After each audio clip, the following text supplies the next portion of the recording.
Welcome back to Giro3 YouTube channel. In today's video I'm introducing a new product and explaining some of the slightly older products I've got and some upgrades that I do with the Emotator 1105, 1200 and 1300 housings. That is this housing. They all use the same housing and they have everything's the same internally. I'll show you more about that in a second. The main thing about this is the introduction of this new billet part. It is an end cap to go on the bottom of these if we have a damaged base. So basically I have a rotator here that's been damaged. This one was damaged. I got a hold of it and basically someone tried to weld it up and yeah, made a big mess of it. So basically there was nothing real wrong with the housing itself. The bearing tracks are in good condition, but the base was now basically useless because the threads had been flogged out. It had cracked the side right out because, as you can see, there's not much room between the sides. So if bolts come loose and it starts to move, you can have big problems. And the only reason it's that way is because it's tapered to get it out of the mold. This is like a mold which is not a split mold. You pull it out of a mold, so otherwise there'd be mold lines in the side when they split in half. So these are just, that's why it's done that way. So you don't have mold lines down the sides, which means you have to have a taper, which means you end up with something like that. So this new product alleviates all that, and the bearing ring, I've asked this question before, is the bearing ring going to go over it? Yes, it's going to go over, no problem. Fits through, no problem at all. I calculated that when I did this design. So basically we have, oops, it's flaring out. If I go in the right direction here, we have little feet basically on this. Recessed holes for what I use is M8 socketed cap screws, and they will just fit in like that into the recess and thread into the housing itself. Here's another one I've done. Put that down there. This one's been painted. This one's getting ready to be done. So they have recoil inserts in these. This one hasn't been done yet. As you can see, the recoil insert's not in there yet, not even threaded. So this one's threaded. M8 recoil inserts in all the holes, and basically when you look down inside you can probably see there's a little where a hole might have been in the middle. I drill the hole to relieve pressure because when these go on I actually epoxy in here, epoxy here, a lot of epoxy. There's a hole in the middle and it just relieves pressure, and what I do is I start the bolts off.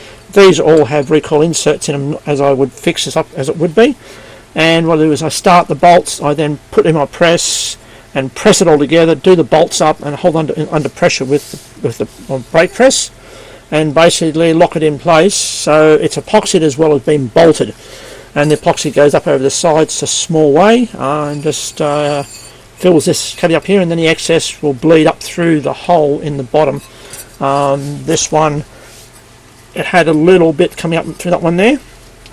This one here, it only just started to come through the hole.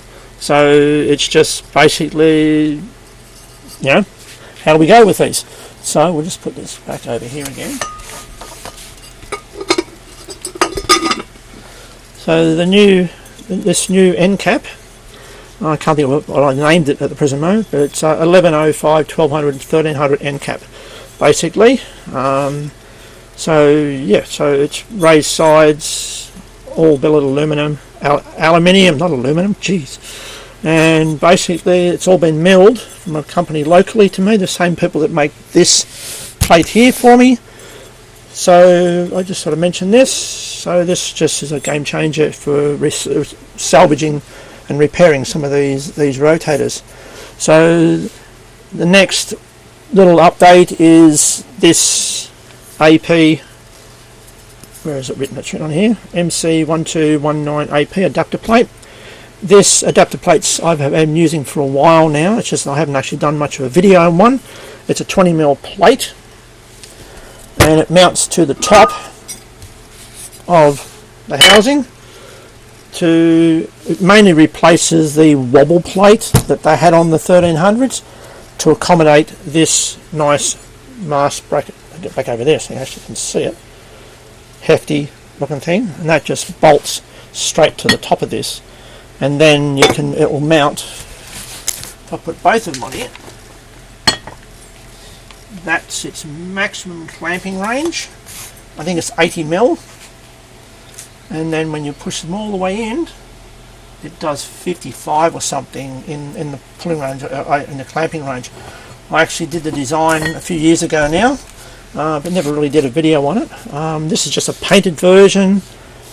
I've done a minor upgrade to it recently by putting a slight recess here to accommodate that slightly raised point in the middle of these housings. So this one's unpainted, of course. It's been tapped with M10s. These are M10. I'll stop it flaring out, will be right. It's been tapped with M10s, and this one is counterboard. I wish I'd actually got that done on this one, but I stuffed up. So this is just the latest version. I ran out and had to get some more. I only had that one left. So basically, we are doing a few upgrades to these rotators, and to keep them running for a bit longer. So another update too as well, this is manufactured by another company, is a new base plate for my 1280s that I do. It's an upgrade where I put one extra gear in the drivetrain to slow them down, to make it not go at 35 seconds rotation time, and it's replacing. These are for that's what the 1200 has in it. The motor plate, lower plate. Let's not compare the difference. Yeah, there's no comparison there. So, but this one has one extra gear in the drivetrain. The final drive gears are the same. They drive twin drive.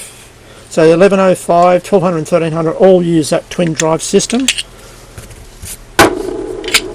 The drive gear that drives those is the same, and the gear that drives it is basically the same, and then they just change the gear ratio for the different speeds between the DC motors and the AC motors. So yeah, that's just another upgrade. This particular one is from one of my upgraded 1280s, and a FDX I'm calling it, where it has extra micro switches on the top to slow the rotator down before limit end stop. So it hits that, goes into slow speed mode, and then turns off at limit. And it has a 2-7. I couldn't use the original mount. This is the original mount for a 1200.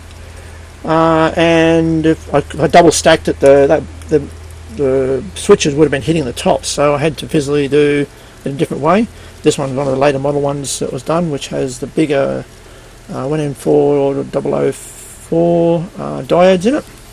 This one has got one diode already mounted in it, in here. So it has to, what I normally do if I start again, this one actually holds the shaft in for these final drive gears, and I put a punch in it. Well, I never had it there, so I had to make up these little right angle adjust.